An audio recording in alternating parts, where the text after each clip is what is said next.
heat.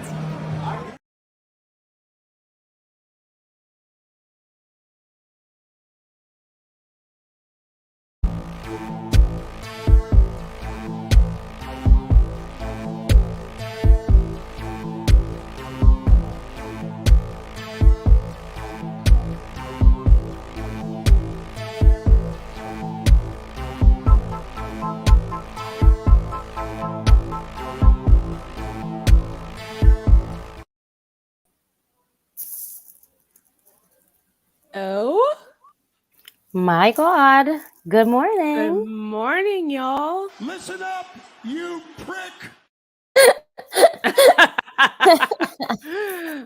Yes, listen up, peeps. Let's go. Good morning. How's You guys are everybody not. You doing? guys are not pricks, but you guys listen up. Just kidding. Good Hey, morning. hey.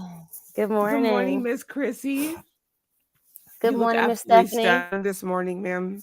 Do I? Oh, God. You do. You look gorgeous. Thanks.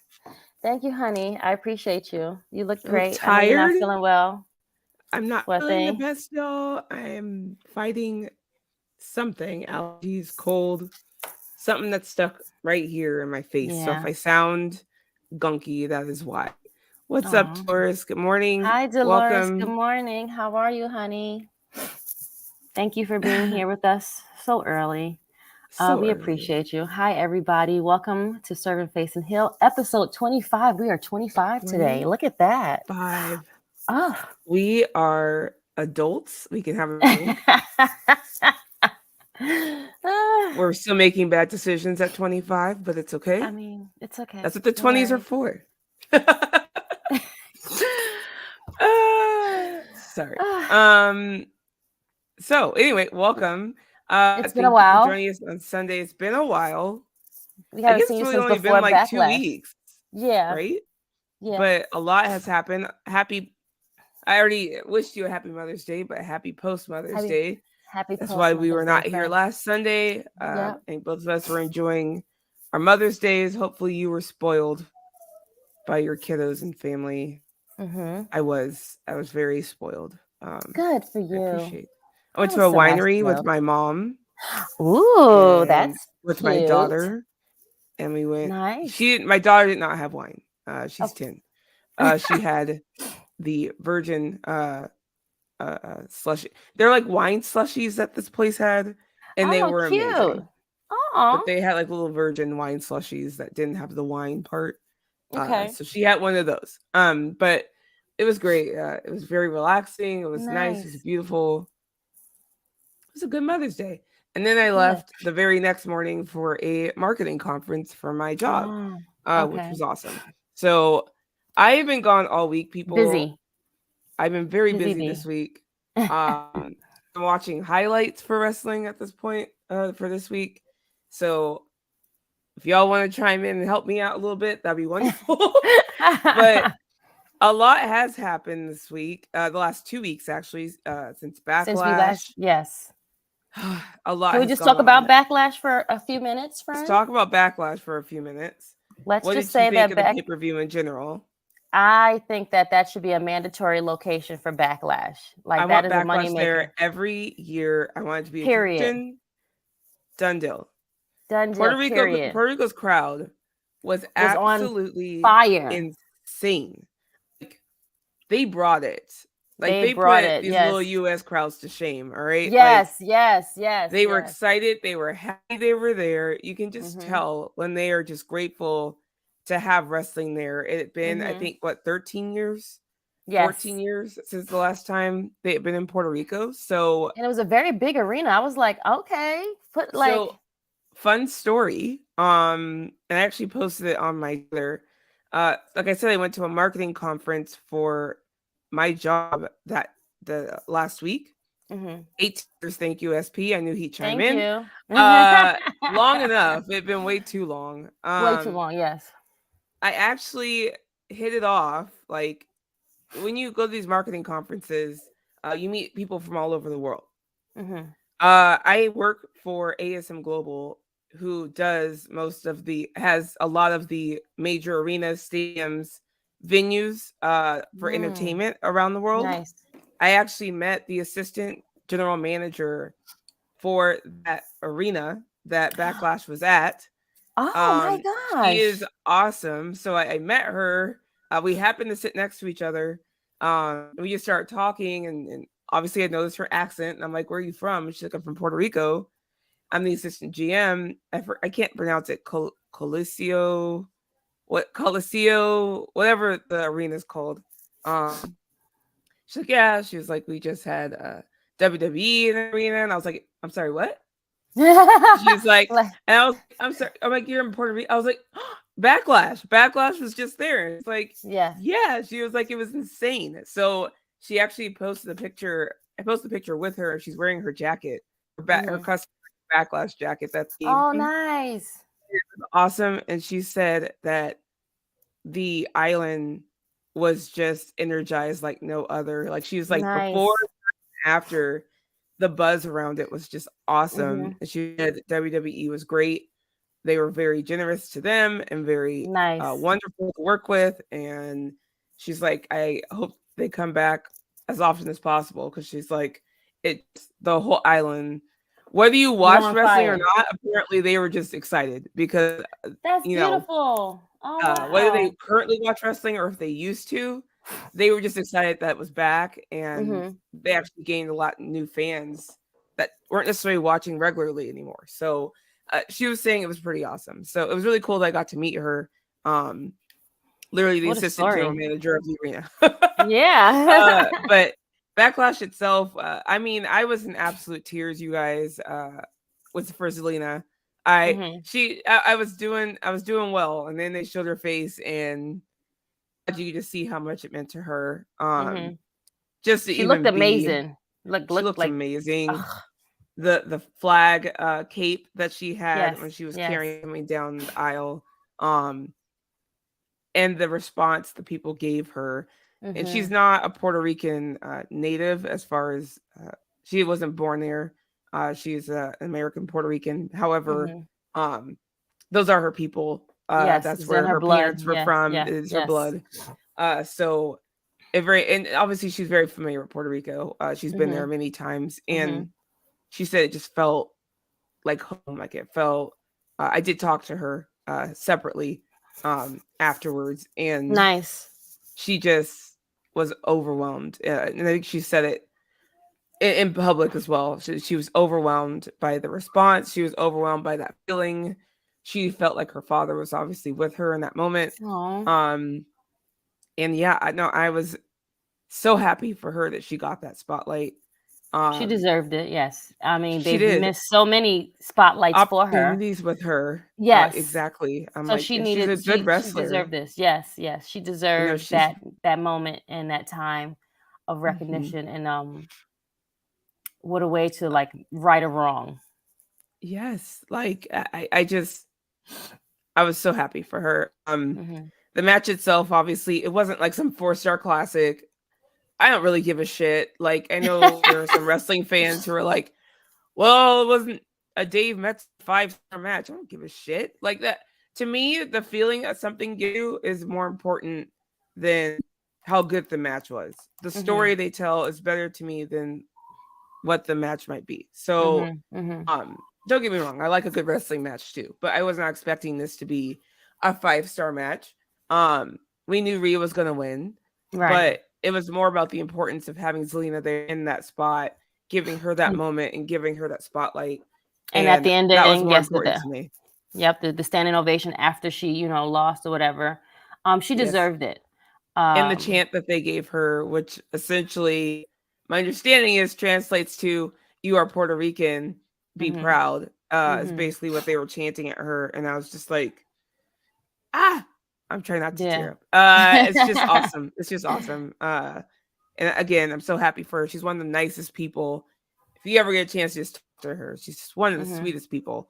And again, I hope they utilize her more wrestling and in stories and stuff like that. She does great character work. She's a great manager. She's a great character wrestler. But they have an opportunity to just kind of build her, you know what I mean? Like, I'm not expecting her to be some dominant champ or anything, but I would love to see them just use her as an actual pro wrestler, and have her actually contend with some of these ladies, right, yeah, who are in the title picture a lot. So we will see. Obviously we already beat her, so I don't expect her to be in the title scene anytime soon. But right, just use her is what I'm trying to say. And then we had a great opener for the show itself with my God, Krssi. First of all, we spoke about it the last time we were here. We was like, they didn't, give much, and they didn't like hype up the match. They didn't give it much shine or whatever. But when I tell you those girls went out there, and it was like, okay, you want us to wrestle? No problem. They went out there for what, maybe like 25 minutes, if that, maybe 18. I don't know. Remember, It was like an 18-minute match, I think. It 18-minute match, and they brought I mean, when you say open, that was those a fucking two girls, opener. Open. That was period. a fucking opener. Asuka the and match Bianca. Aside for just a second. Yes. Can we talk about response for Io? Can we talk about the love not Asuka, Io. Yes. that crowd showed for Io Sky? Like, yes. Io and I was Bianca not was like expecting that. And they were more for Io than Bianca, and she was the champ.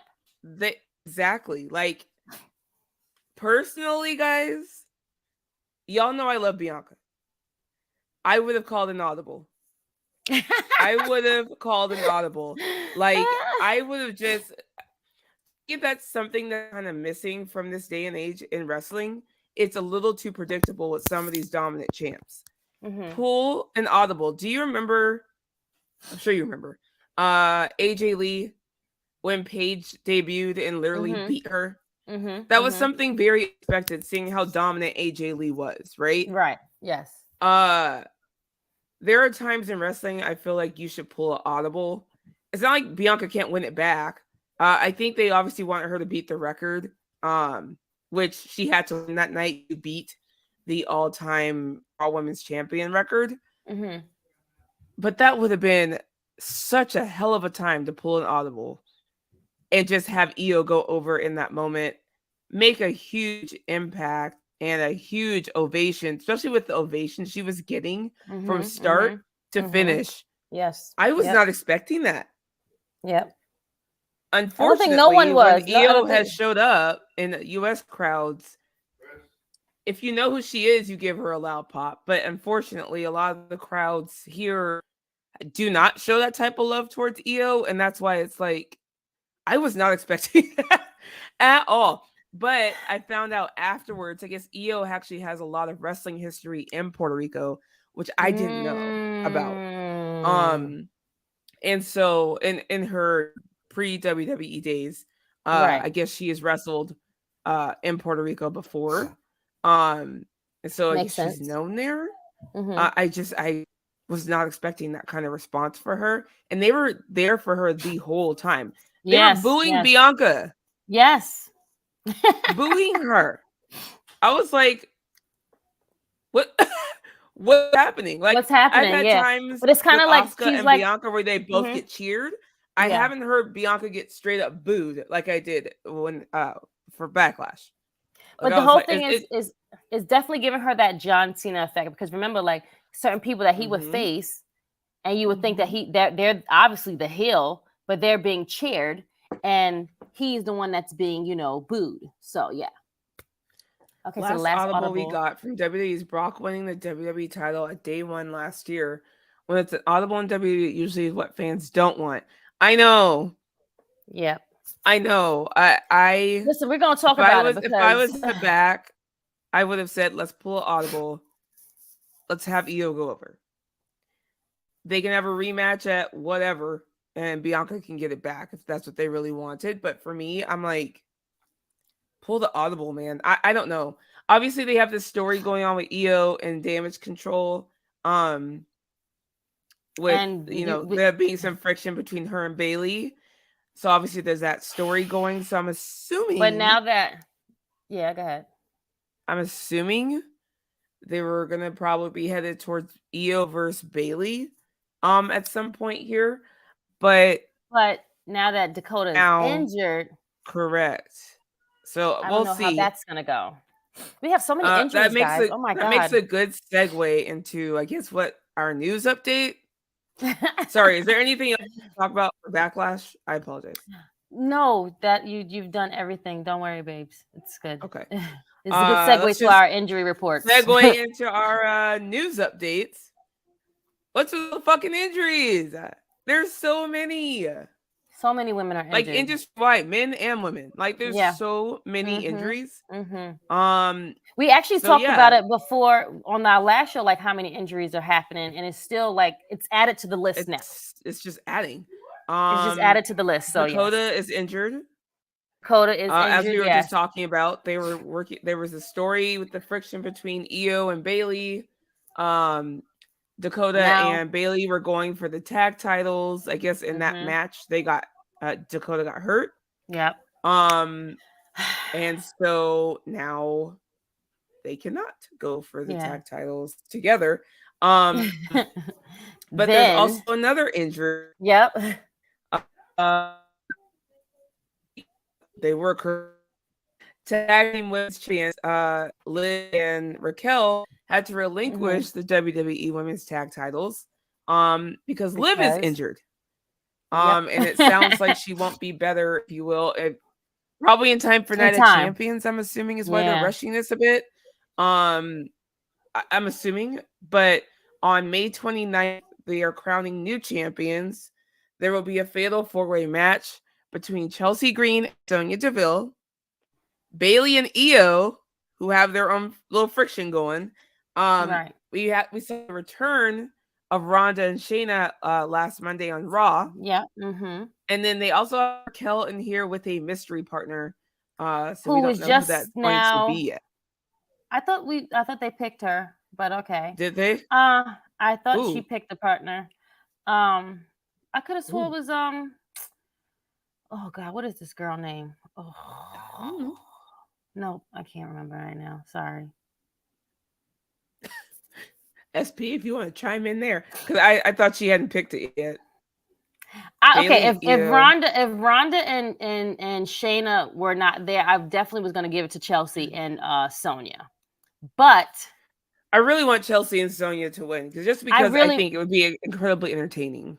Yes, to just have them feel like they would be so annoying and so like they would give it a good run. However, these belts are definitely cursed. They are cursed. I think someone put a hoax on it. It's bad, guys. Like there was stuff that was supposed to happen at Mania with these titles that didn't happen. Because people got injured.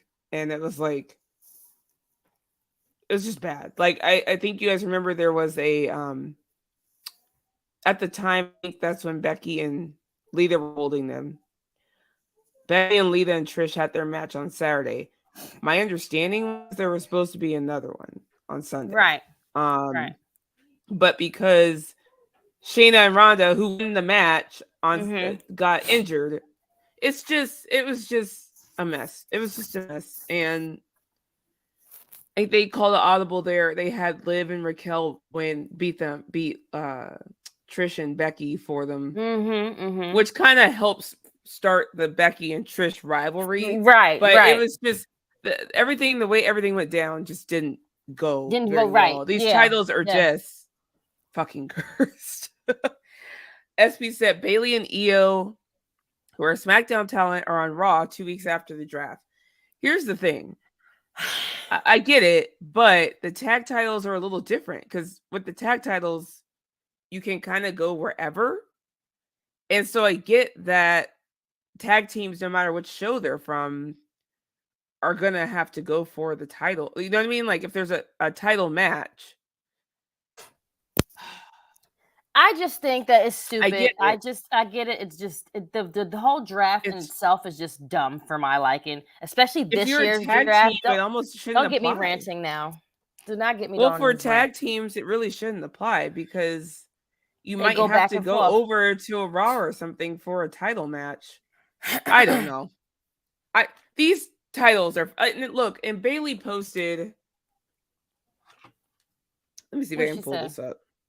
SP says usually if you are on SmackDown, excuse me, the SmackDown Tag Champions, you're going to get a shot on SmackDown. That is correct, SP. I agree with you. But however, now we're just putting your. But now you're trying to add stuff on Raw. So it's like you need fillers for these 3 hours, and I was like, okay, yeah, we're gonna have these SmackDown. I mean, we're gonna have these people come to Raw and have this match. Okay, yeah, great. Okay. So we still haven't even switched our belts yet for our women. So what are we doing? I don't see it. Where'd she post it? Maybe she took it down. But I think I did see that spoiler you were talking about, SP, for the taping. That's why I'm like, I know I seen her with a partner and she picked it. And I'm like, I just can't remember the girl's name. But whatever. It is what it is. Because, yes, they are taping for next week. Yoli, not on Raw. Yeah. I agree. Yeah. Because remember, you have 2 hours over there that you need to fill in anyway. So it's like, why don't we have it over there? Like, make it, but whatever. I found it. So I always keep saying, like, just shelve the titles and introduce a women's mid-card title. Okay, I like that. It's easier to book single women than try and create these tag teams and keep them together and keep them healthy. Like, it's a lot. But I found it, and this is what makes me go, fuck. Like, I don't want them to shelve them, but they're not doing right by them either. But so Bailey wrote, these titles have been through a lot in caps. The ones who've held them know the pride, and sometimes the extreme struggle that comes with them. But we keep fighting for them. We take a stand for them. Through injuries, breakups, and hopeful opportunities, there's magic in there waiting. Okay. And it's like, okay. You know how hard these women have worked to get these titles. And that's what frustrates me. That's what frustrates, I think, a lot of women's wrestling fans, because it's like, we want them to do right by the tag titles. We want them to mean something. But it's been, 4 years? 3 years? 4 years? And it's like, they still haven't figured it out. And then we have the NXT Women's Tag Team Champions up here, and I'm like, are we combining them? What are we doing? Because don't get me wrong, I love Isla Dawn and Alba Fire. They're one of my favorites. They're both my, like, singly, they're my favorite. Two of my favorite wrestlers. Together, they make an amazing team. Yes, I believe. I agree 100%. I would be okay with them combining the tag titles. I would be completely okay with them making one women's tag title and they go back and forth between Raw, SmackDown, and NXT. But you know what? Whatever. I got it, SP. I have my own pronunciations because I'm fancy. No, but I want clarity. I want there to be structure. I want there to be meaning. Obviously no structure. I don't know who was in the back. They must have children running this show, because who was in the back, like, putting this stuff on? I don't know. How do you have Where's call the these planning? people up? Where is the planning? It's just, don't worry, Michael Cole always mispronounces it too. See, at least I'm over here on my little show mispronouncing it, not on like national fucking TV. Yeah. Michael Cole. Yeah, I don't know. I don't know what they're doing. Is there something happening with the NXT Women's Tag Team titles yet? They ain't been over there since the draft.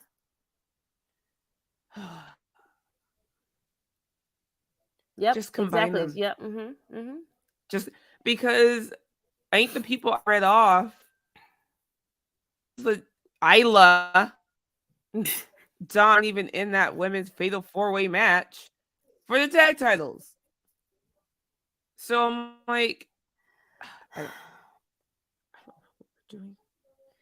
Anyway, so Dakota's injured. Liv Morgan is injured. Who else? New. Carmella's obviously out. She is pregnant, by the way. I think that came out after our last show. So congratulations to Carmella and Corey Graves. She is pregnant. I am so happy for her. And you kept saying, "Where is Carmella?" I don't know if you guys have seen it. You was like, "Yes." You kept Remember, saying, I "Where was is like, Carmella?" what's going on with Carmella? I hope she's okay. Like, because I love Carmella. Like, I am such like, I can't even say a dead Carmella fan. Like, if you go and search through my Twitter feed and just type in like Stephanie hypes Carmella, like, I'm like hyping this girl up all the time. Like, I love Carmella. Like, people like hate on her for whatever reason, and I absolutely love her. But anyway, I'm so happy for her. I'm just happy that it's not like, I thought maybe she was out for like mental reasons, because when you lose a baby, it can be very hard on your mentality. And so I thought maybe she was going through something. So that's why I was like, I hope she's okay. So when she announced it, I was like, oh my God, like, I'm just so happy for her. But if you guys have not seen it, if you go to her Instagram, and it's her telling her bonus kids, her stepkids, about the fact that they're pregnant, I was in fucking tears. Like, I was like ugly crying, like at work. I'm like, oh my God. Like, as a bonus parent myself, I am a bonus parent as well. I have a 12-year-old bonus son. It's just, I remember, actually, it gave me flashbacks to when me and my husband told our kids that we were pregnant with their little brother, and their faces were kind of like, what? Like, it's just, and it's just such a sweet video. So if you haven't watched it, just go to Carmella's Instagram. It is one of the sweetest videos you will ever watch. Them telling her stepkids that her and Corey are pregnant, and it's just, I was in tears. Anyway, happy for her. So Carmella's out. Indy is out. Indy is out. She had to relinquish her belt, her title, of course, because she was drafted as well. She was drafted finally to Raw. So now, if she wasn't injured, would they have had the NXT champ bring her belt over there too? Like, I'm like, so.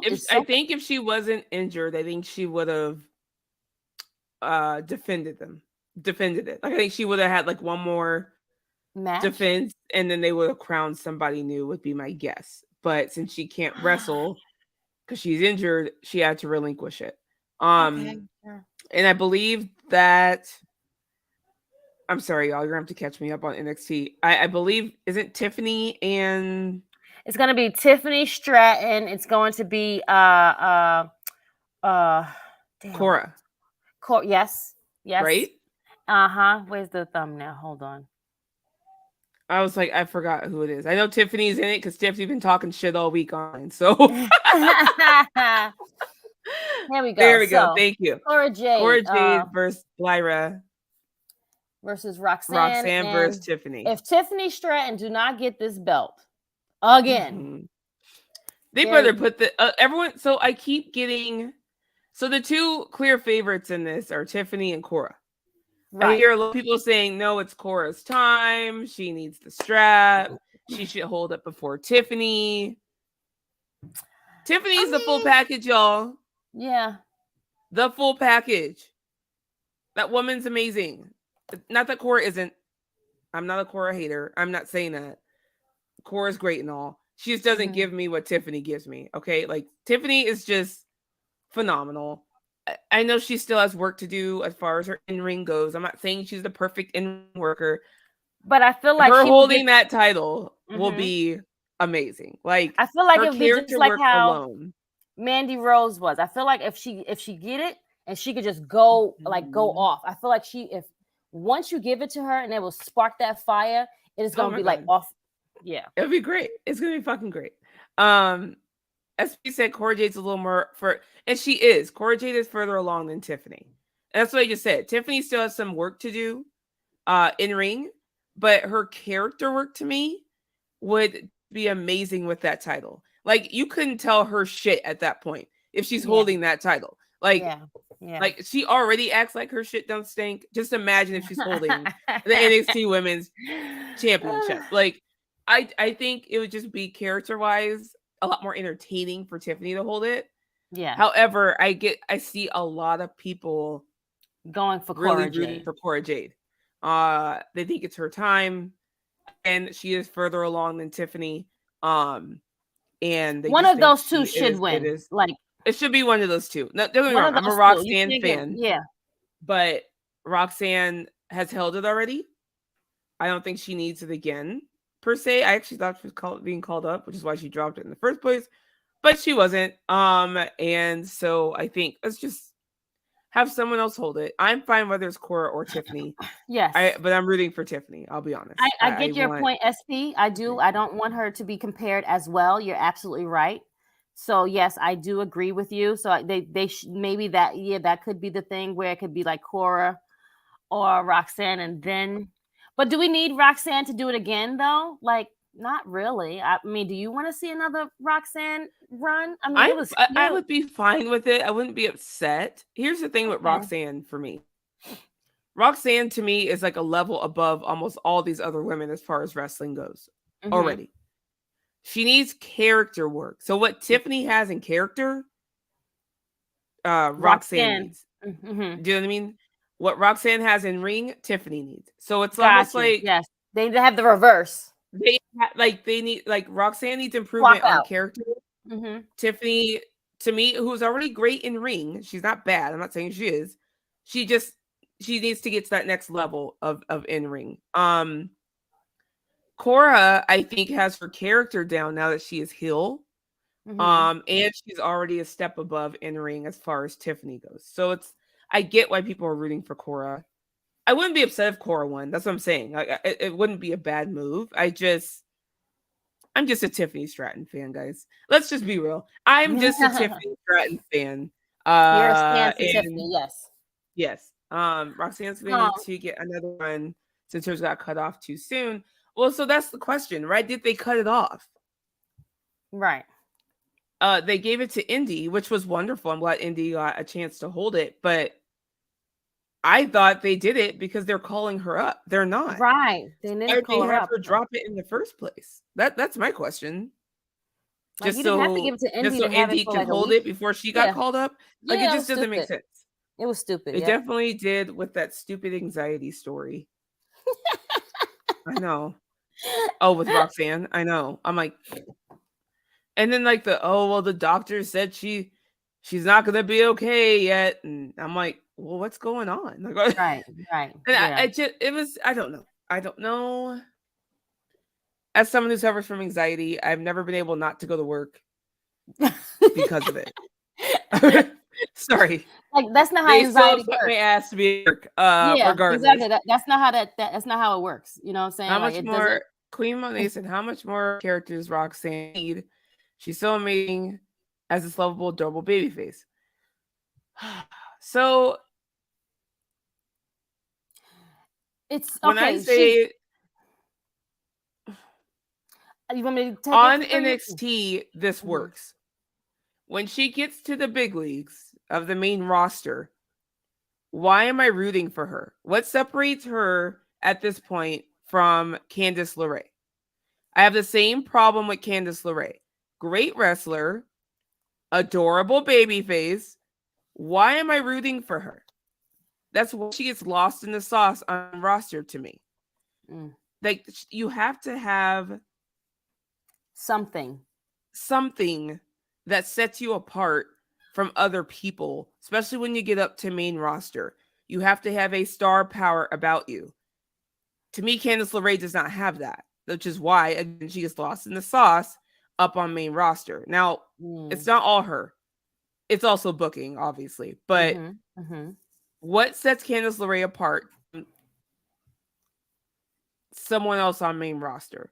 If you look at the top girls, they have a main star power quality that you can get behind, whether it's Charlotte, whether it's Becky, whether it's Bianca, whether it's Rhea. Like, they all have something. Bailey, like, they all have something that differentiates them from other baby faces or heels. Roxanne, to me, if she just goes up to main roster and she's this adorable, loving baby face from NXT, what's the difference between her and Candice? Right. They're both amazing wrestlers. Amazing wrestlers. But what is setting them apart? What's making them stand out in a promo? Do you see what I'm saying? Like, like you need that extra something. And that, to me, is what Roxanne is currently missing. I don't want her to go to the main roster and get lost in the sauce because she is an amazing wrestler. And I think she can do very well up there. But what differentiates her? It's the same reason why, to me, Natty, it's never going to be the star. Natty, an amazing wrestler who's been there for fucking ever. Like, she has a track record. People know who she is. But now she faced off with Rhea and got zero pop. And there's a reason for that. Do you see what I'm saying? Like, it's just one of those things where it's like, you can easily get lost in the sauce. Being a great wrestler, to me, is one thing. And don't get me wrong, there are places for that, which is AEW. But WWE, you have to me, have an established character to a point. And you're gonna need that. It's why I'm watching Zoe Stark so closely. Zoe Stark, to me, didn't really have a character. Another great wrestler. But I'm interested to see what they do with her character-wise on main roster. I thought her debut went really well. They had her kind of talking shit to Nikki Cross.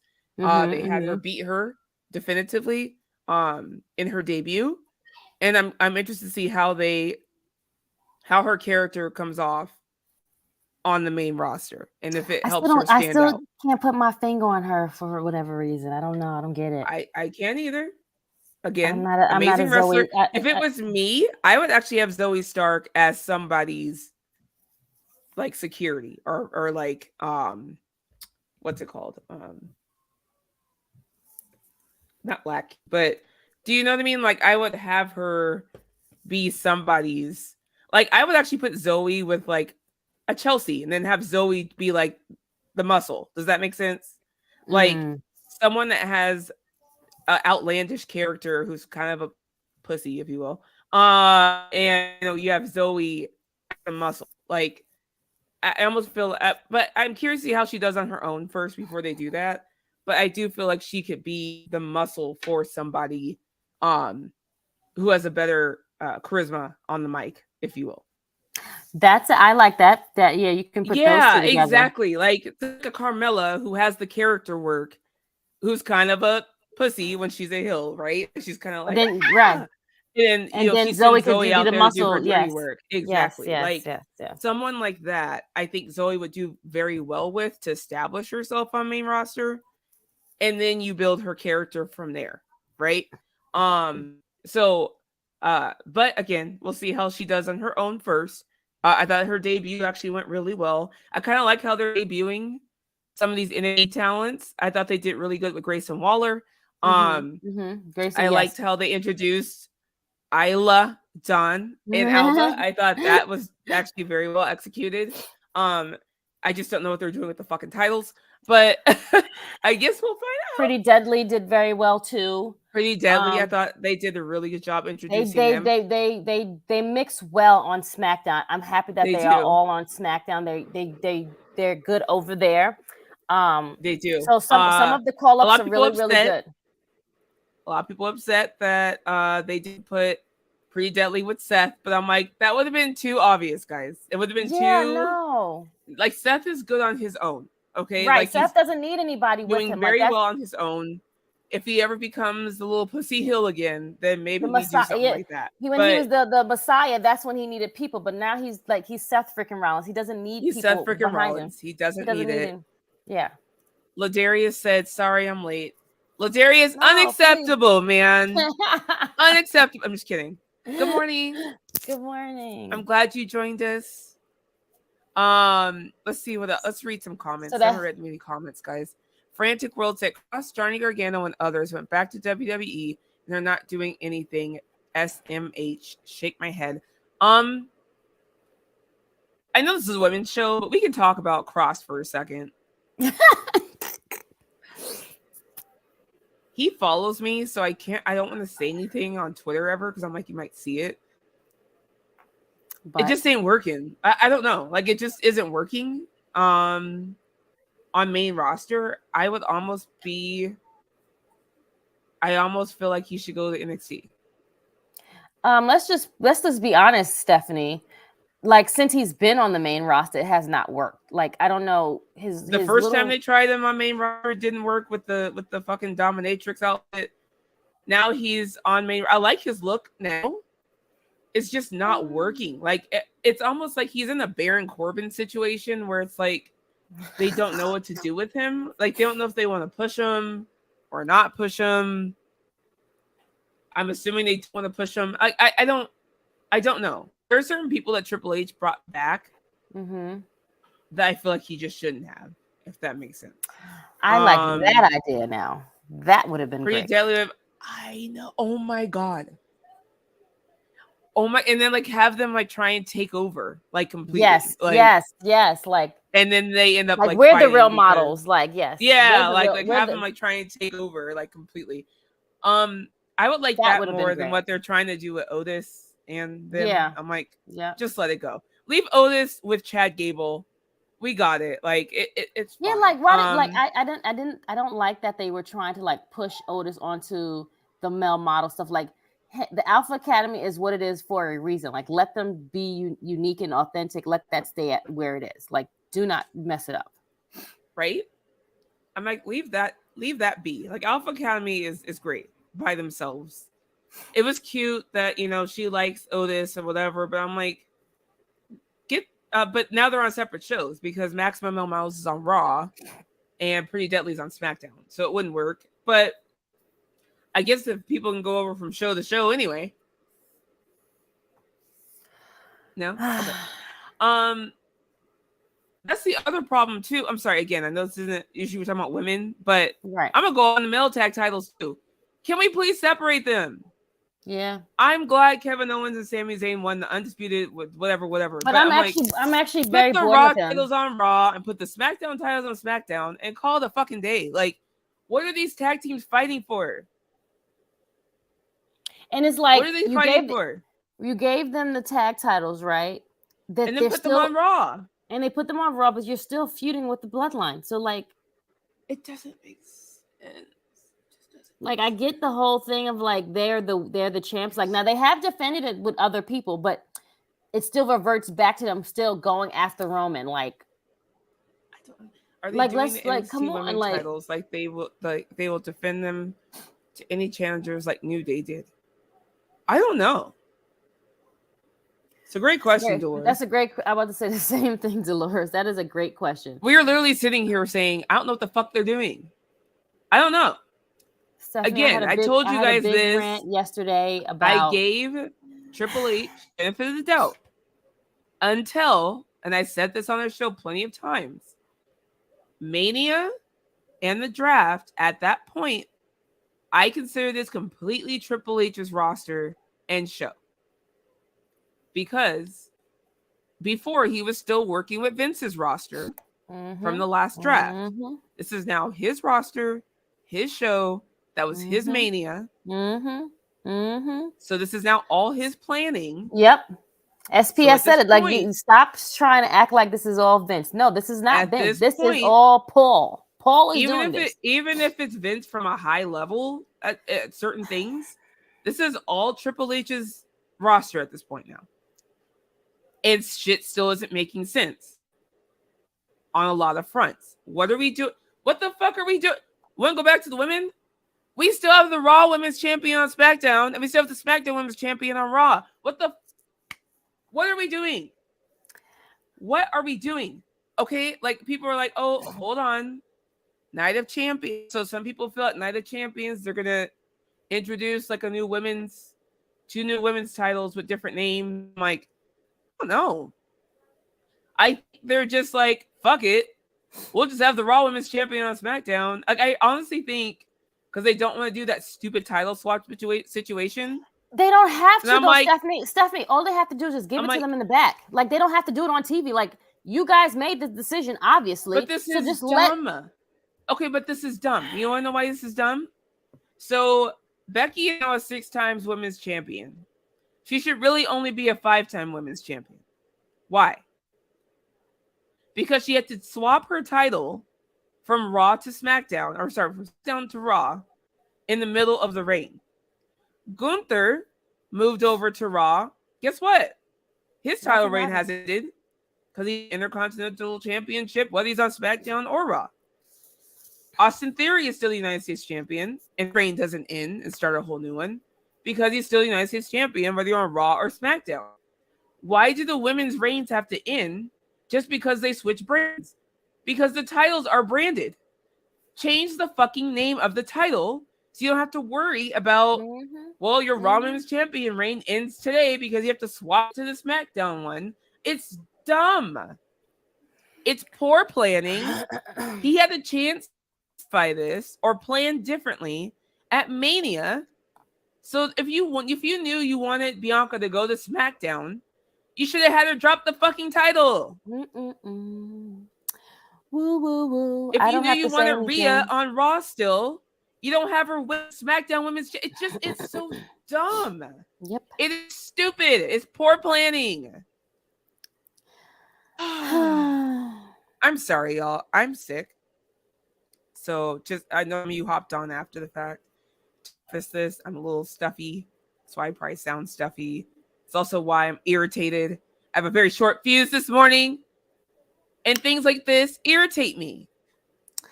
Plan better for the women. It is stupid. Okay. If you knew you were call up Isla Dawn and Alba Fire, what the fuck do they still have the NXT Women's Tag Team Championships? Unless you plan on combining them with the main roster Women's Tag Team Championships. What are we doing? Everyone's like, oh, wait till Night of Champions. Things might happen.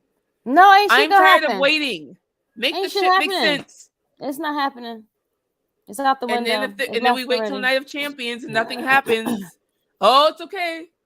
Wait till SummerSlam. Like, you guys, it is poor planning. I'm sorry. I love WWE. You guys know I love WWE. I have since I was 6 years old. But when shit doesn't make sense, it doesn't make sense. I'm sorry. And they haven't even addressed it in the slightest. Nope. Rhea's sitting there holding the SmackDown Women's Championship on Raw. No one says anything. Like, why aren't I'm sorry, but if you're going to use common sense, why aren't the commentators like, the SmackDown Women's Champion is on Raw? You know what I mean? Put some realism in it. Like, we all see it. We're all watching. But we're ignoring it. It's not a thing. Like, come on. We're not Girl, listen. It's I had this big rant yesterday, so that's why I'm very silent. Did you? Because you're saying SP will tell you. Everyone in the chat can tell you yesterday I went the fuck off. It was horrible. I went off on everything that WWE has been doing incorrectly, and it's all Paul's fault. We cannot blame Vince at this point. He might be on the board of trustees or whatever. He might be backstage somewhere, but let's just kind of fucking be honest. That's what I'm saying. Let's we know Vince is probably giving Triple H certain advice and pointers, maybe even saying, hey, this is what I'd like to see. But in the end, it's Triple H at this point. It is now his roster, you guys. It is now his roster. Frantic said Triple H is used to working with one roster. I understand, but you can't use any more excuses. If you knew you wanted Bianca on SmackDown and you knew you wanted Rhea on Raw, you plan Mania differently. I'm sorry. Someone should have dropped a belt at some point. It's dumb. You have your men's tag titles tied up in one team. You have shit all for the women's tag titles because they're fucked. Exactly. Do not do a draft. And he's the idiot that went out there and said, oh my God, this draft is going to be the best. You did that. No one told you to do that. It's going to change the landscape. Yeah, you have your SmackDown championship on Raw and you have your Raw Women's Champion on SmackDown. Yeah, it changed the landscape. It doesn't make any fucking sense. But it changed the landscape, I guess. You have your world titles tied up on one person, so you make a new championship. Yep. It's just anyway. Queen Monet said, I feel like they only swapped Rhea and Bianca because they couldn't move Becky and Charlotte around because they don't want to move Seth so he can be the WHC. Well, so there was like this rumor and I did not confirm this with her, so I really don't know. But there was this rumor that Fox wanted Becky on SmackDown. But I think, to Monet's point, they wanted Seth on Raw because they want him to hold that new title. By the way, they want him to be the world champion. Again, you say this. You say you want a champion that can be all over, but then you take AJ, who was on SmackDown, to go against Seth, who, like, how do we have a SmackDown person against a Raw person when you wanted this belt obviously to be on fucking Raw? Like, don't make no sense. They said because they wanted everyone to have the opportunity, and they said whoever wins. So AJ would have basically been moved over. This was dumb. This is again why it's poor planning. So let's just say if AJ were to win, AJ would have had to go to Raw, while the rest of the fucking OC are on SmackDown. So in case, spoiler alert, Seth is winning. Like, this is it's dumb. It's dumb because obviously when you have all of AJ's group on SmackDown already, AJ might win and go to Raw and leave the rest of the OC. It doesn't make sense. Now, will Seth Rollins versus AJ Styles be a fucking classic match? Absolutely. I get why they want to do the match. I get why they want it at Night of Champions. It's going to be an amazing match. However, it's too predictable. We know AJ isn't leaving the rest of the OC on SmackDown and becoming the World Heavyweight Champion and going to Raw. Like, we know that. So there leaves zero room for like a surprise, right? I agree. I thought it was going to be Edge, especially after that promo Edge did. I don't know if you guys saw it on Twitter, or I think he posted on his Instagram, but he posted this video, this promo about how he'd love to hold the title again. His time's coming to an end. He'll win the title. He'll hold it, and then when someone beats him for it, it's done. He's retired. And at that point, everybody was. I'm sorry, I should say not everybody. 90% of the people were rooting for Seth. When Edge posted that video, everything changed. Like, you started seeing people going, "Oh my God, Edge should hold it. Edge should get it. Edge should win." And then in his retirement match, put Seth over. And I thought that would have been a great plan, to be honest with you. And then AJ won. I'm like, it's going to be an amazing match. So I'm not complaining about the match itself. It's just too predictable. AJ isn't leaving the rest of the OC over on SmackDown and becoming the World Heavyweight Champion on Raw. It doesn't make sense. SP just said, like you said, they set him up for two different feuds. He was with Grayson Waller and Karrion Kross. Is like, who's planning this? Kids? Exactly. Like, my 13-year-old could do better than this. So these Saudi shows, I'm really wondering if they ask for certain talent, because some of these feuds and matches don't exactly make sense. Whenever Night of Champions or these Saudi shows come around, they sometimes throw random ass feuds together, and I'm like, why? And I do wonder if they ask for specific talent to go over there, like the Saudis. I wonder if they're like, they want AJ Styles, and so at that point he has to make that work within storyline.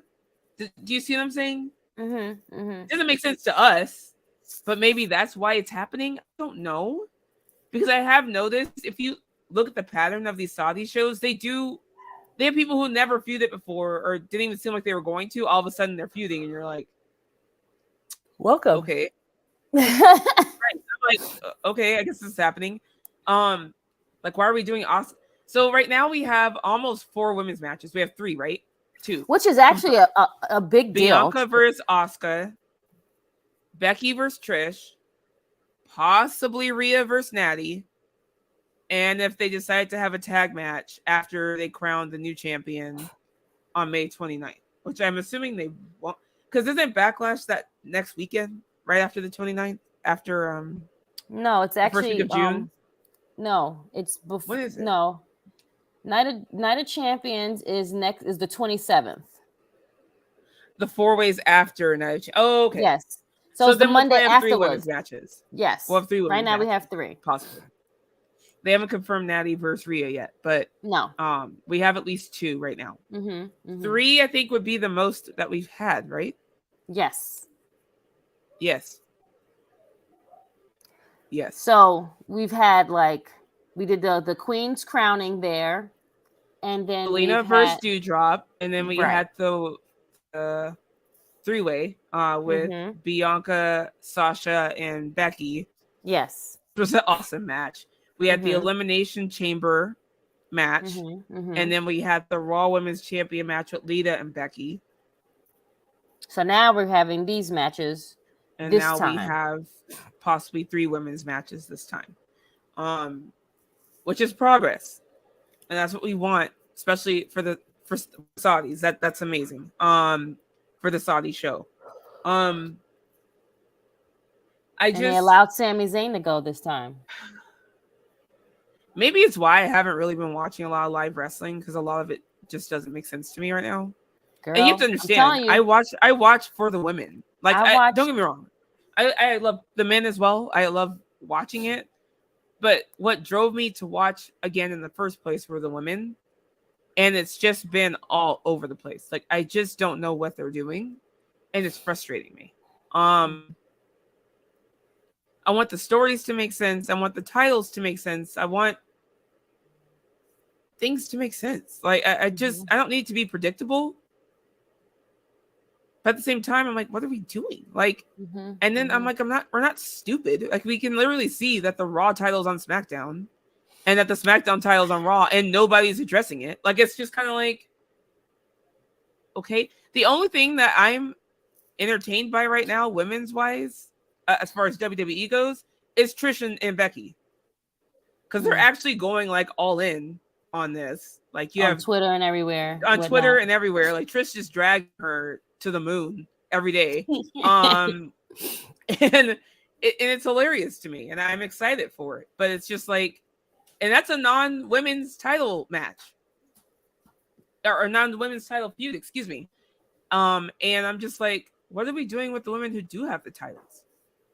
Asuka versus Bianca, and Asuka's heel, and I'm just okay, don't get me wrong, I love a heel Asuka. But people are still going to cheer her. Bianca needs to turn heel. And I'm fine with it. I'm fine if she turns heel personally. Some people are no, keep her face forever like John Cena. And I'm Bianca is a whole nother level when she's heel Bianca. And that's why I'm she needs something. I posted this on Twitter the other day, and most people agreed. I got some people upset with me, and I said, Bianca's reign has been lackluster. It's been stale. These feuds have been horrible, and it's not her fault. It's not her fault. No, has sucked. Could she be doing more to make it more exciting, on social media and stuff? Probably, but it's. I've not been enjoying it, guys. I'm sorry. There's very few things about Bianca's title reign that I've enjoyed. I enjoyed her against Big Time Bex at SummerSlam. I enjoyed the 3-way match between her, Asuka, and Becky at Hell in the Cell. Her versus Bayley when Bayley first came back was good. Other than that, it's been meh. You're saying it's just flat, it's this. It's flat. It's just, she's gonna win. And we've talked about this on here. Give me a reason. Why. Give me she has no, there's no doubt in her. Does that make sense? Right. She's gonna win. So it's kind of okay. I had hope at Backlash with that response from Io. I'm pull an audible and just shock some people. No. You know what I mean? I don't know. We know Rhea's not going to lose anytime soon because she just got the title. Yeah. And the only people that are believable enough to beat Rhea are Becky and Bianca. Yeah. That's about it. I mean, there's Charlotte no one else is at that level. Charlotte is off right now. She's on, on a little vacation. So Or Rhea just beat Charlotte. Well, then I'm saying for Bianca's and then on the side, other end, the only people who believably that can beat Bianca is Charlotte Flair. And Charlotte is on SmackDown. So that's what I'm trying to say. If you put them over there, that's it. I don't know. Bianca has a reality show at Montez, so no heel turn anytime soon. Yeah, she can still do a reality show and be heel. Like on the reality show, she's her. I'm assuming talking about turning heel. You know what I mean? Like she can still be herself on the reality show. I think they should have Asuka shockingly beat Bianca at Night of Champions. Monet, they're not going to do it. I would love that because again, it would be unexpected.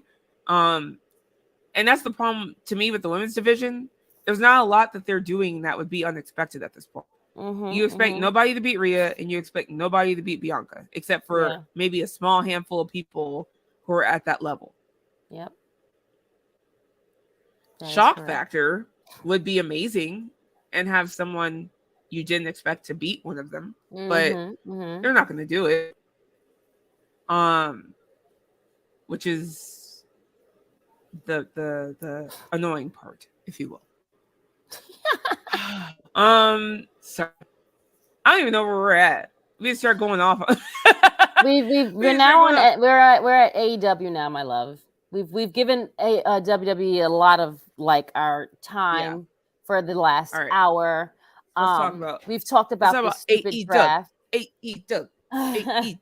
Who also has some injuries as well. Do they? But it looks like Jamie is injured. Jamie Not Hayter the champ. The champ, but it seems like she might be back by Double or Nothing. So she wasn't on last week's show. She was missing. So she can defend it at least. Right. So they're trying. So basically, we had the what do they call it? The Outcast? Right? Okay. Yes, the Outcast. Saraya. So we had Saraya. Tony Storm. We had Tony Storm and then Ruby go against Britt and Jesus. Where's the thumbnail? Dang on it. Sheeta, right? Thank you, friend. There we go. Sheeta.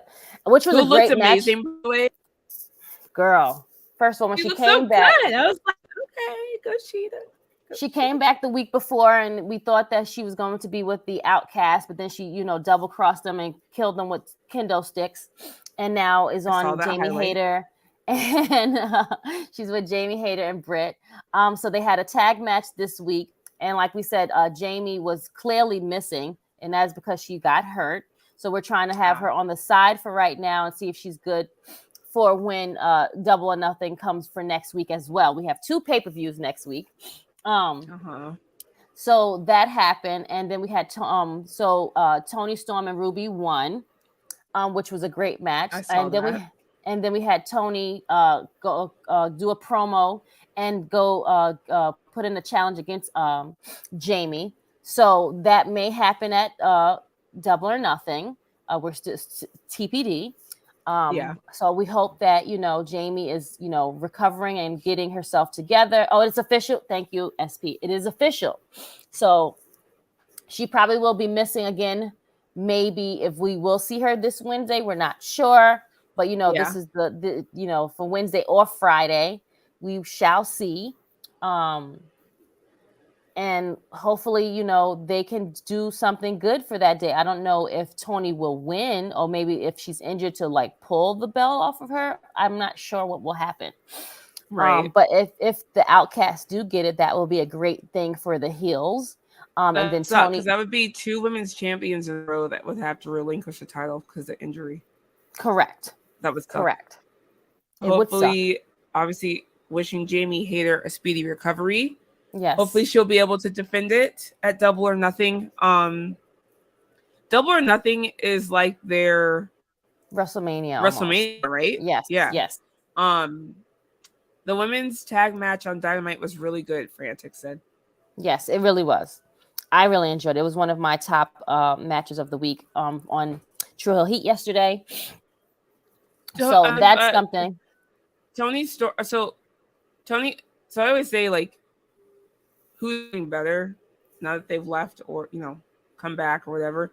To me, Tony Storm is being showcased way better than she ever was in WWE. Oh, absolutely. On AEW, I think that was a good move for her. How she left probably kind of sucked, but it was definitely a good move for her. I think she looks great over there. I love her. Oh my God. Even more beautiful in person. I'm gonna tell you this right now. When we saw her, even more gorgeous in person. So I saw her briefly. Oh yes, I'm sorry. Yes, at WrestleCon. Sorry, I'm sorry, Stephanie. No, All Out is their Mania, which is the one Double that's in Nothing is like September. a SummerSlam. Okay. Yes. I apologize. Okay. Sorry, this is their second big show. And which one is the one that is in Wembley? That will be All Out.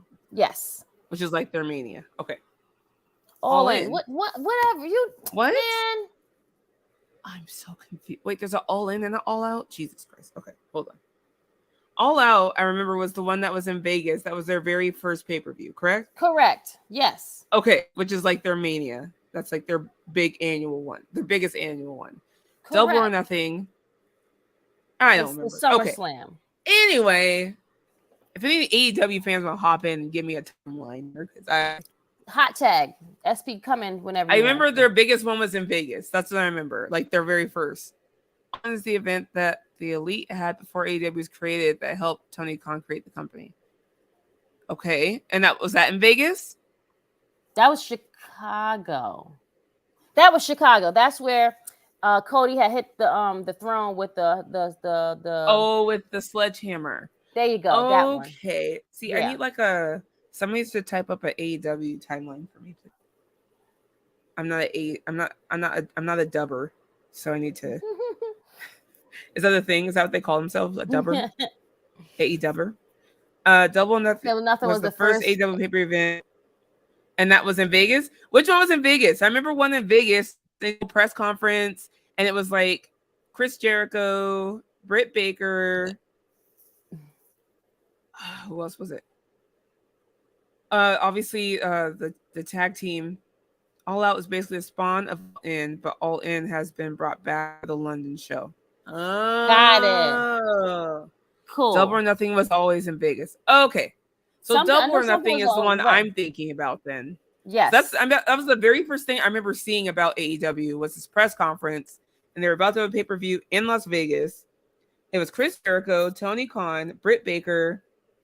This is why we have SP here, because the Young Bucks.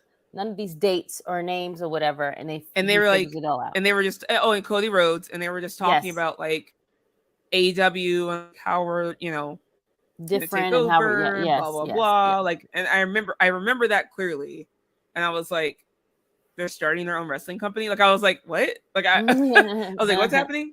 And it was something in Vegas, and that's what I remember. That's the very first thing I remember hearing about AEW. Yeah. Hi, Alex.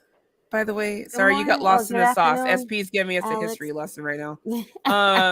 Because Double or Nothing one was Cody Dustin. Yes, Cody breaking the throne. Correct. I remember that. Yes.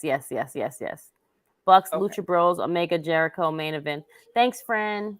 So what is going on with? Sorry, I'm moving on now.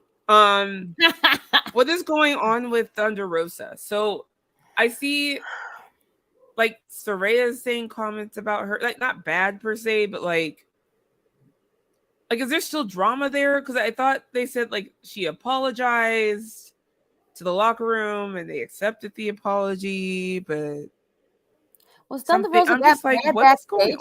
Still, like she doesn't seem like she's that dysfunctional. Like she's causing havoc back there. She's so big. Right. I'm like, what did she do? Like white people like, and I don't know. I know someone said on their reality show, like Britt was talking shit like on that, and I'm just like, oh yeah, that they're the show that they have, their all access show. Britt was talking about her. Yeah, and I'm just like, What is going on? Like, why do they not like Thunder Rosa so much? I met her and she was super nice, but I don't work with her, so I don't know. I've seen the side that was on the TV side, so I don't know. Britt Baker hates Thunder Rosa and Rosa hates Britt, so they keep them separate. Okay, so that's what it was. They're sending Rosa to the other show that's on Saturdays. Yep. So that just keeps them apart. Mm-hmm. Like, how childish is that? And that's the show that CM Punk's also supposed to be on because the Elite don't like him, right? Well, technically, I mean, they're just putting him over there because he... Wait, they're sending him over there because what? They're gonna make a show revolving around him. Much more so like the Elite like can't stand him. I mean, like Omega just wants them all just to get along. But CM Punk being CM Punk's natural they're grown ass people. Like, get over it. I know. Unless you like John Wick like killed my dog, we can get over it, I think. If you killed my dog, right? Even yes, Tony Schiavone told her to get over it too. Like, yo, like what? I saw that. Like, you're all grown. These are grown kids. I feel like these are all grown kids. These are not even adults. These are grown. Like, these kids. are literally like, this is like grown kid shit. Like, CM Punk is the star of AEW Collision. The Elite hate Punk. Punk hates the Elite. Omega saved Punk's dog. Like, I can't. Like, I can't do this. This is. And then, I'm sorry. I have nothing against CM Punk. He's a draw. I'm sorry. Like, whatever anybody says. At the same time, if you act out and you cause all this drama, I'm not going to give you your own fucking show. Why is he getting his own show? I guess because he's a draw. But I just... Anyway. Say it with me, everyone. Kenny Omega did nothing wrong. I can't, guys. Anyway, sorry. Listen up, you prick. What is Jade Cargill doing? So with Jade now, so Miss Jade, she is now at 65? Oh, I fucking lost count at this point. You talk about Beyonce. Bianca Stell, homegirl right here, Stell, 59-0. Thank you, SP. Appreciate you, friend. Well, they don't even really. Okay, so here's the thing with her. Like, well, kind of lacks of Bianca too, but like a lot. I don't know who's this black chick. Who is it? I know that's Taya, but I don't know the other girl. Anywho, Taya Valkyrie is now challenging Jade yet again. So they didn't she already lose? Yeah, she did, and now they have some job. But thank you, SP. No. So here's my question, because I wasn't paying attention. I'm not a dubber. Why couldn't? So there was something like Taya couldn't use her finisher or some shit. Is that correct? In that last match, she couldn't use her finisher or something. Because they have the same finisher or whatever. Because they have the same finisher. And I'm like, yeah, this is stupid. I hope Taya goes over because as much as I love Jade, they ain't doing shit with her. No. And half her shit is like her talking backstage. And then she just beats somebody and it's okay. Cool. Taya to me has great character. Yes. And frankly, at this point, I'm just ready to see someone new as champion. Love you, Jade. Don't kick my ass. Jade beat Taya. Very nice, by the way. She's very, very Taya nice. couldn't use the finisher, and now I know, but the finish was dumb. Like, Taya went up for the finisher, realized she couldn't do it, just stood there, and then Jade rolled her up, and I'm like, yeah. It was just done poorly, like that. It just gave you like poor, like it could have been executed much better. You know what I'm saying? It was one of those okay moments. All right, well, let's hope the second match goes better. And I want Taya to win. Yeah. We're done. They need to give Jade something new. Give Jade something new, or have her go after the main title maybe now. Have Jade go after Jamie or whoever's holding it at this point. Let's move the fuck on. It's a new year. Let's just move the fuck on, please. We got right. it. Like let her, like, she's been at 59 matches. Like, let's let her now evolve and like figure shit out. Like, put her do like something else. have meaningful feuds. Like, why? Okay, she's always going against some jobber. Like, okay, how many jobbers can she go against now? Like, it's becoming it's flatlined for everyone. Like, no, we need a defibrillator and we need to get back up. Get some life in it. She said, get the fucking defibrillator. Get it out. Clear. It needs life in it. It does not have any life in it. That's what I'm saying. It's like deadish. And Jade is an absolute rock star. She's a star. She's a star. She could be a star, but the way they are booking her is not star quality. That's the crazy part. She's a 59-0, but it still feels very like a flat line. Like it's just you got to do something, guys. Like that's where Bianca's getting for me, and I'm just like, I'm not like as much as I love Bianca, I don't even get excited anymore when she comes out. I'm just kind of like, all right, they're gonna have her do this, and then she's gonna beat whoever it is, and we're gonna move on. Like, and that's bad. Like, you shouldn't feel that way. There should be, to me, wrestling should be a roller coaster. That's why, like, people still hate on the 36-second thing with her and Becky. But at least they gave life. Like, it woke people up and they were like, what the fuck?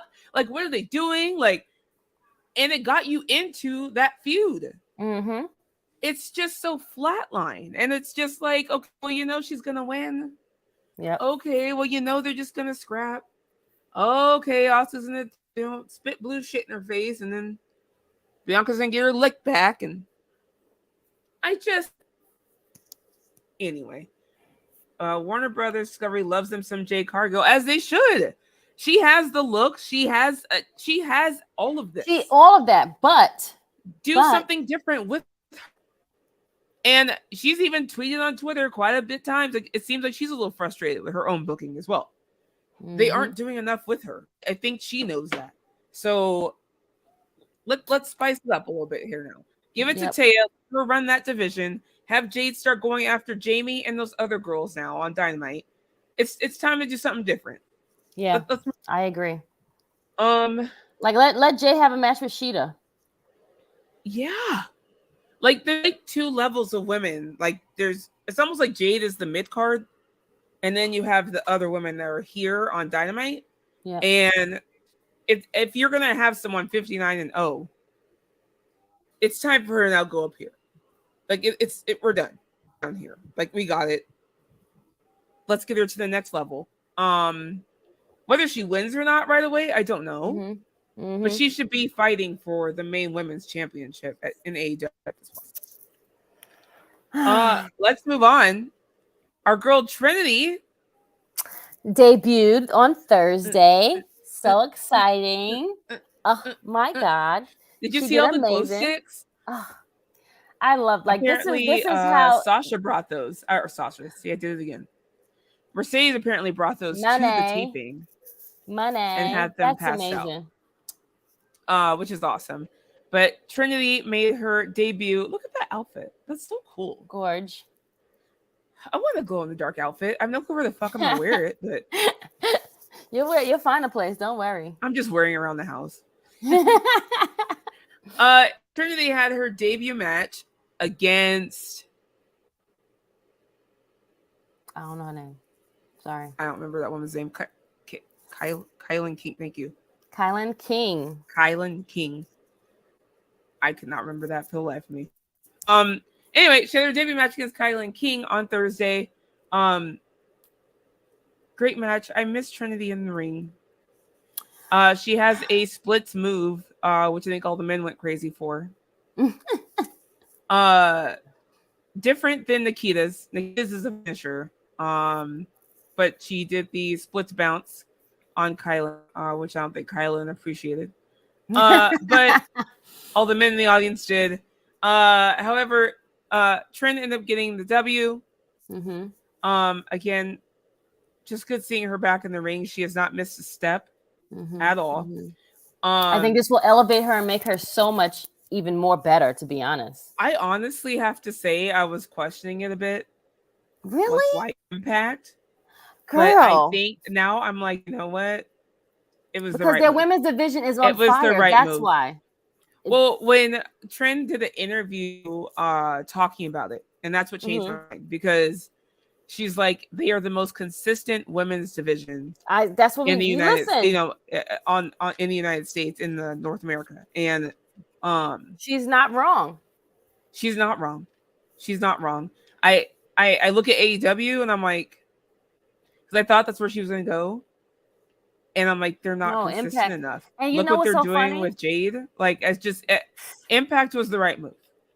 It was the right move. And people keep going, oh, it's not as big as WWE or AEW. Right, and I'm like, look, she wants if she wants to make a name, look at Deonna, who didn't do shit in WWE. Look at her in Impact. Like, it's just, she can really make a bigger name for herself over an Impact. She can wrestle more people.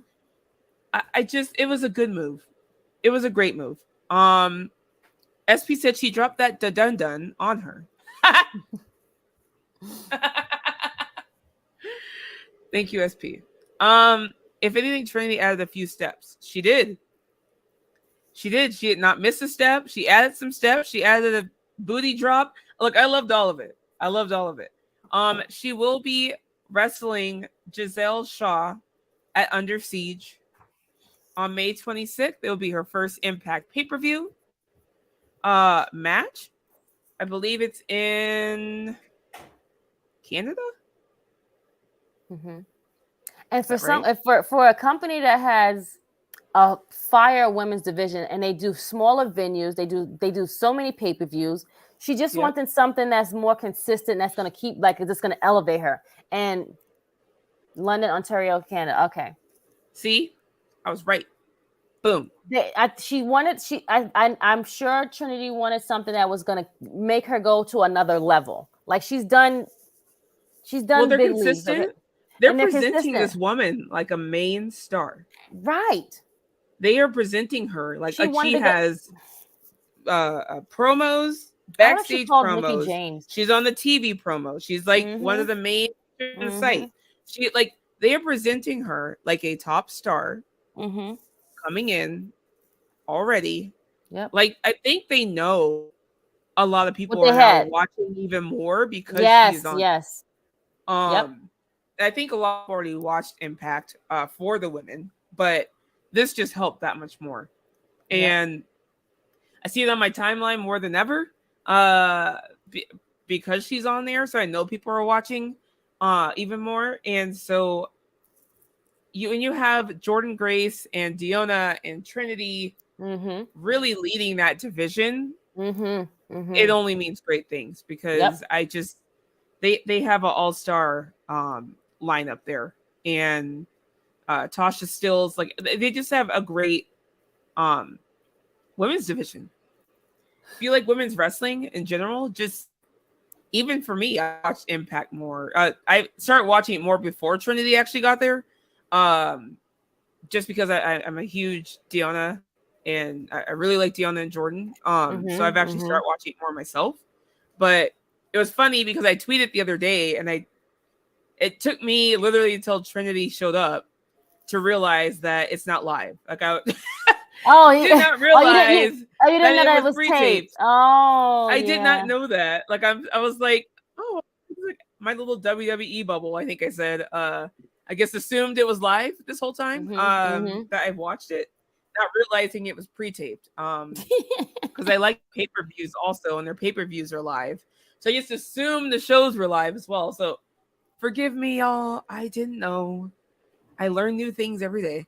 So yeah, but Impact is doing good. That match on Impact was really good. Frantic said, I did not see it. I can't say live because it was taped. I did not see it live when it aired. When it aired, yeah. So I did watch the highlights of it, and it was very good. Like I said, Trinity has not missed a step at all. In fact, she did pick up some moves I have not seen her ever do. So good for her. I'm happy for her. We have a pay-per-view tonight with Miss Mercedes Moné. Money. For New Japan Pro Wrestling Resurgence, which is in Long Beach, which is where I just came from. You know what? I should have just stayed. You should have. I just literally was in a marketing conference in Long Beach all week. I came back Thursday night. And I should have just stayed so I could have seen Mercedes. What was I thinking? But anyway, Resurgence is tonight in Long Beach. It is for the first ever New Japan Pro Wrestling Strong Women's Championship Night 1 tournament. Sorry, one night tournament. I said that wrong. It is going to be Stephanie Baker. Am I saying that right? Versus Mercedes Moné. And it's going to be Momo Kogo. I apologize if I butchered that. Versus Willow Nightingale, who first of all, Momo Kogo looks like she looks like what's the name? Oh God, I don't know. Riho? What's the one from AEW? Damn, yes, Rio. Yes, yeah, she looks just like her. She does. She looks like Rio to me. She looks like Rio. But yes, give me Willow and give me Monet, and we are huge fans of Willow on this show. If you followed along with us, so I'm assuming the finals will be Willow versus Mercedes, which is something I want to see. I need to see. Yes. I want to see. I'm really hoping happen. I'm excited for. They've even teased it a bit on Twitter. Her and Willow. So I'm really hoping they are the finals. Yeah. I'm assuming Mercedes wins the championship. If you're going to have a first ever championship, you kind of probably want your biggest name holding it, right? I mean, duh. I wouldn't be mad if Willow wins. Don't get me wrong. I will. Right. No, I don't. I think so it would be either one. Yeah. But I'm assuming Mercedes will be winning this new women's strong. What's it? I'll make sure I got this. Ooh, that's cute. Strong women's title. I like the belt. Isn't it cute? It's very cute. And I'm not one for like the little small little belts, but this is actually a really cute one. I like the little gem at the top. Sorry. I love that this purple. And it's pink. Is it pink or like, purple? Is it lilac?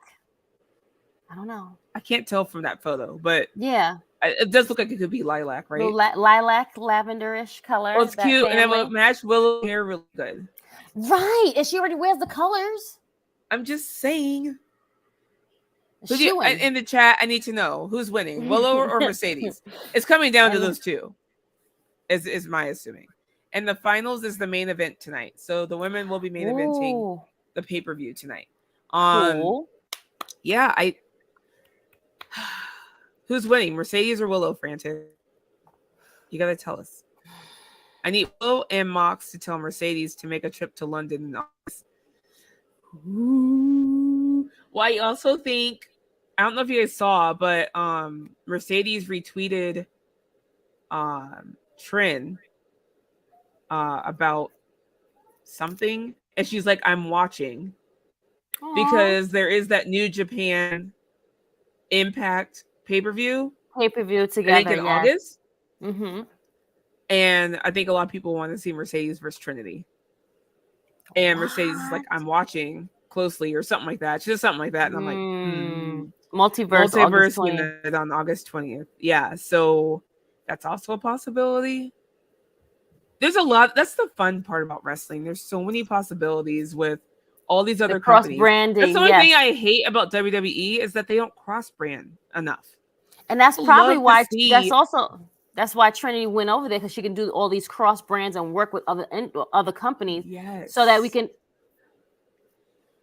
Right. You know, WWE wants to be. I would love if WWE would just allow that to happen. Because there's so much fun to be had if you brand with other promotions. But they're so greedy. Whatever, bro. Anyway, I could see Mercedes versus Momo, Dolores said. That is also very possible. I just for my own selfish personal reasons want to see Mercedes versus Willow. Yeah. Same. Number one, Mercedes. Willow has said plenty of times that Mercedes is one of the main reasons she got into wrestling in the first place. And so for that dream match to happen for her is why I kind of want to see it. To be honest. Mercedes for the win, possibly Forbidden Door 2. Ooh. Very possible. Mercedes can show up at Forbidden Door 2. Who would you want to see her go against in AEW? I'm really curious. Would it be Jamie? If Jamie's still champ. Sorry. Mercedes for the win, possibly. Mercedes versus Willow is what the people want. I agree, SP. I agree. So I guess we'll see. I don't know if everyone planning on watching the review tonight. What time is it anyway? It's in Long Beach, California, so it should be a normal time, right? Yeah, I'm about to say normal time for you, especially because you're on that side. West Coast. So it'll be late for us, but early for you, friend. I'm excited. I don't have to try and stay up till 2 a.m. for a No, you don't. Oh, thank you, I Dolores. complain. At 8. That's because we're spoiled. Someone said Mercedes versus Jade. Frantic said Mercedes versus Jade. RPG. I want to see either. I Mercedes versus Sheeta. Ooh. Oh. But Sheeta goes to Japan a lot, right? So Sheeta could probably fight Mercedes. With New Japan is Serena too. Deeb? Where is Serena? Where is Serena? I would love to see Monet injured, and Serena. Is she? No. Dolores, 8 p.m. Thank you. Deeb is injured. Another injured. Damn it. I'm waiting for Statlander to come back. When's she coming back? I miss her. Yes. I'm a Statlander fan. It's an afternoon show in Long Beach. I'm excited. That means it'll be a normal time for me for a pay-per-view. Anyway, is there anything else you want to cover? What do you think about Trish versus Becky right now? Like you said, they're the only one that's like been interesting because they've been doing it on and off camera, so it's something that will be pretty like interesting and it's building up more so of a story. So I love Becky's promo last week. I'm sure I will be it until I say I'm not it, bitch. I'm just kidding. I shouldn't say all that. I added. What did you think of Rhea watching Becky? Is that SummerSlam? Is that the SummerSlam match? I wouldn't be for the SmackDown Women's Championship. I would love to see that because we need Rhea to have some credible, feuds right now because she is the champion. So that wouldn't be bad at all. But again, Becky is the only credible person that could beat Rhea right now. But correct. Besides Bianca, it's still just the fact that we have these stupid belts on 2 different brands, though. That's just my only It's just dumb, and we're not even addressing it. Like we're not even calling it out. Like we all don't see it. Like Becky's promo was fire. It was, Alex. It was. I am it. I'll be it, bitch. I am it. I think Statlander is why they haven't made Jade. That could be it. That I actually said before she got injured that I thought Statlander was going to be the one to dethrone Jade. And you're right. Maybe that's what they're waiting for. Ooh, Statlander shows up at Double or Nothing after she beats Taya again. Ooh. Because we really haven't gotten any kind of update on Statlander thing. Right. It's been really quiet. Like last time we heard she was still kind of recovering or whatever was like 3 or 4 months ago. So I'm kind of wondering if she shows up at so AEW is really good at surprises at their pay-per-views. Yep. And so agreed. I would love for a Statlander to show up after maybe if Jade's beating Taya again. I would love to see because that would put Jade at 60-0. Yes. And have Statlander show up. And then it's fucking on. Then it's on. I just got super excited for no reason. I think that's it, guys. Yeah, I think that is it, friend. Right? Yeah. We talked about Impact. We talked about AEW. AEW. We talked about Raw and SmackDown, NXT, and Raw, and we vented. So and our much frustrations. So much. I get with injuries, it really throws wrenches, and we have a lot of injuries right now. So it throws wrenches in a lot of plans. And so I'm sure part of that is also a factor. But there are certain things you could have planned better, especially with these titles. Like You have NXT champions on main roster. You have still holding the titles. You have branded titles on the opposite brands, and we're not addressing it. So I just hope things start to make sense in the next month here or so. Let's get past Night of Champions, but this build to SummerSlam needs to fucking make sense. Or not even SummerSlam, Money in the Bank needs to make sense, guys. Because that's June. That's next month, right? Hence the Money in the Bank behind you. I was wondering what that was for, friend. I'm winning. You're cute. I'm gonna be winning. I already got it actually. The ladies don't know this yet, but I already got the briefcase. I got on top of the ladder, and I got it. I love it. I went to London. I went to London and got it real quick. Nice. Right now, just real quick, who do you think are front runners for the Money in the Bank winner for men and women? Who will be in it? Who would you like to see? I should say. Okay, so I would like to see in the Money in the Bank, definitely Chelsea. She would be hilarious. I feel like she would be so stupid. It would be so good. That's why I would want her there. No one could tell her shit. That's what I'm saying. Could tell. She would be insufferable as the Money in the Bank winner, and I love that. I love that. So I would definitely like to see Chelsea. I would one of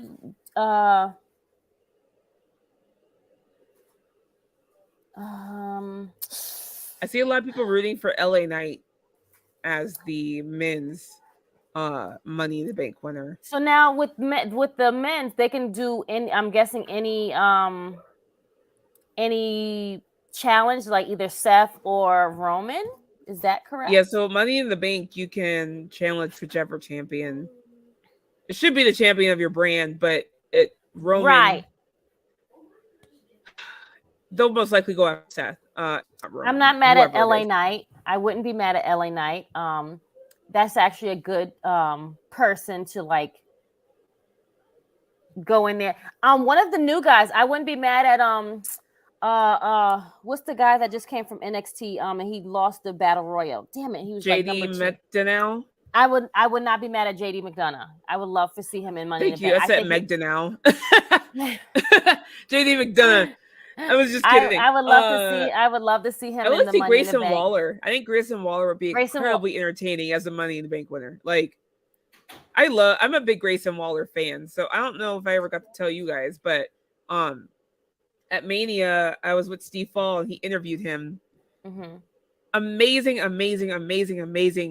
person. Mm-hmm. Amazing character work. Like when the camera was off, when the camera was off, he was hilarious and he was nice. And as soon as that camera came on, man, ruthless. Over. Yes. Ruthless. Just he is wonderful. That he's going to do big things. Mm-hmm. He's going to do big things. And I'm a big fan. He made me a fan just from that interview. Just interacting he fits with perfect him. On SmackDown. Like he's so happy that he's on SmackDown and I'm happy he's there. I would actually like to see him win over LA Knight. Don't throw bottles at me. I wouldn't be mad at that. He probably won't. He can because he can give like the opposite of Theory, but still be like obviously annoying and still be like Cameron Grimes would be good too to go for Money in the Bank. Cameron Grimes would be great too. I would love to see one of the men for the men's side. I would like to see someone newer win it. Someone that you don't expect to win because and someone unpredictable because you don't know what maybe they're gonna do with it. Does that make sense? Like, I think the Money in the Bank for the men could be a mid card. They can go against Gunther or Theory and give all of those mid card guys a time to shine. Yeah, hear me out. So obviously, whoever isn't going to beat Roman. They're not exactly. That's what I'm. Ding, ding, ding. That's what I'm saying. Or Seth, because if Seth wins that title, he's not dropping it for a while, guys. So I just give the Money in the Bank the mid card run for the men, and it will be for. And you have all these new up and comers, and I guarantee they would kill that Money in the Bank match. I guarantee it. I think Bronson Reed would also be a good one to win it. Bronson Reed for the women. So the women are different. For the women, I just want them to hold on to it longer than the first fucking night. Don't get me wrong. I was there live last year. It was crazy emotional with Liv winning it and then winning the title. But the women have not held it past 48 hours since Carmella. And it's like, whoever wins it this year, I don't even care, to be honest. Just let them hold it past a day or two. Like, I want them to hold it for months. I want them to torture us for months with this briefcase. But I feel like the briefcase doesn't even like get like it. It's not like how it used to be. No, like they have him cashing it in the same night or the very next day, and I'm like, whoever wins it, hold on to it, please. Just let them hold on to it. Build a story around it. Obviously, Becky came out saying that she wanted to win the Money to Bring briefcase, which got some pushback from some people because they're like, someone new. To me, if Becky holds it, though, she's one of those people that can hold it for a while, tease both champions, right? And you don't really know who she might go after. Right. But I also wouldn't mind someone like a Chelsea Green holding it because she would be insufferable. It would be hilarious. Imagine her running out every single time the champion has a match, acting like she's about to cash in, and then being like, haha, you thought, like, just getting on their nerves, like, have them waiting on pins and needles to see when this woman's going to cash in. I think it would be absolutely hilarious and entertaining. So we'll see. Money in the Bank is the next pay-per-view after Night of Champions. So we'll kind of see how that build goes, but I'm excited for it. I think Night of Champions is going to happen before we have our next show, so we can do some quick predictions real quick. We think there might be three matches. There's only 2 confirmed. Right. So who do you think's winning, Bianca or Asuka? Bianca. Me too. Because there's no shock factor. We know Bianca's winning. Excited for the review. Trish. Well, thank you, SP, for the invite. We won't be another serving face in Hills won't happen until after the pay-per-view. Yes. But let's see. And then Becky versus Trish. Who wins? Becky Lynch will put Trish Stratus in her place because she is it. All right. But I feel like it would be like an upset, and it might get Trish to like make this feud go on a little longer.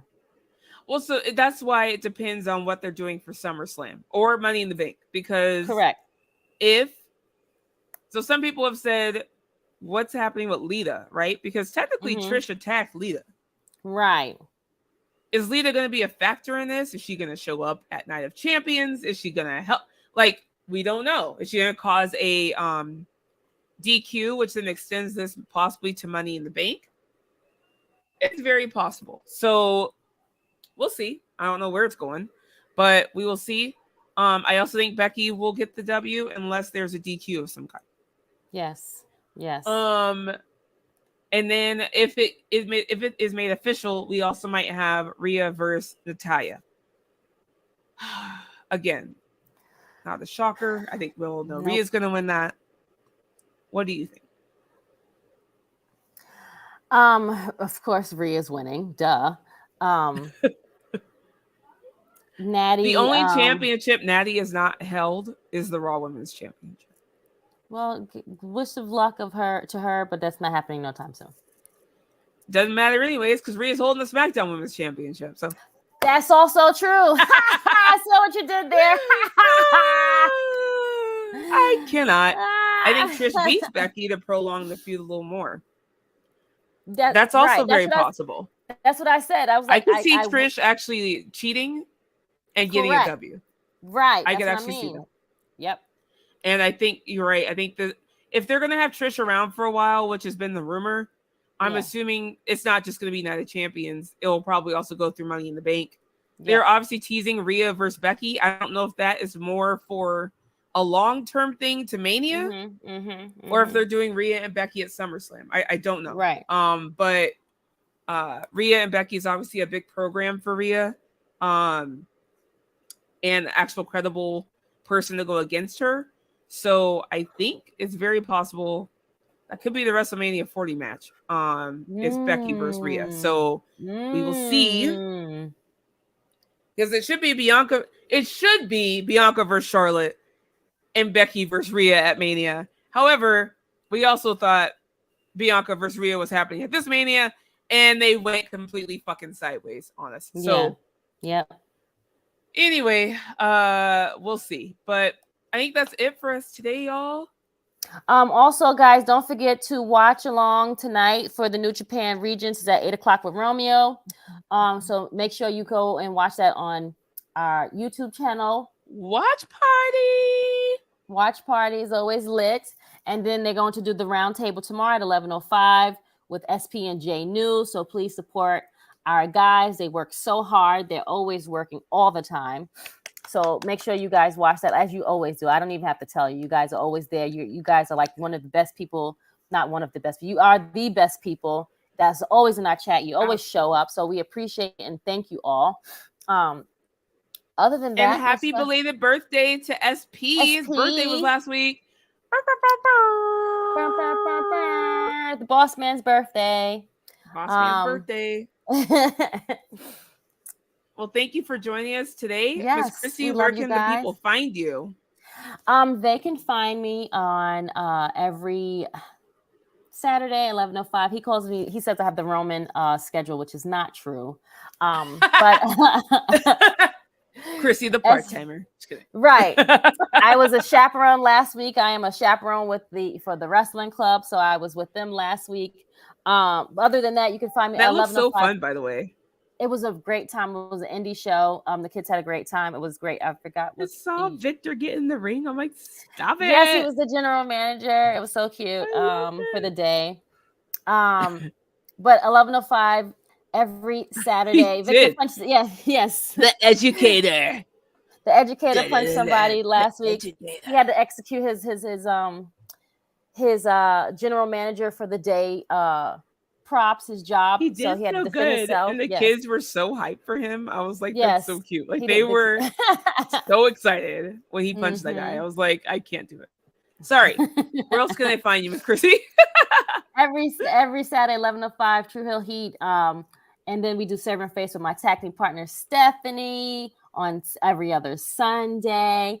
I did you can check me out on Tom Talks Rubbish. I was on his show last week, so check me out over there.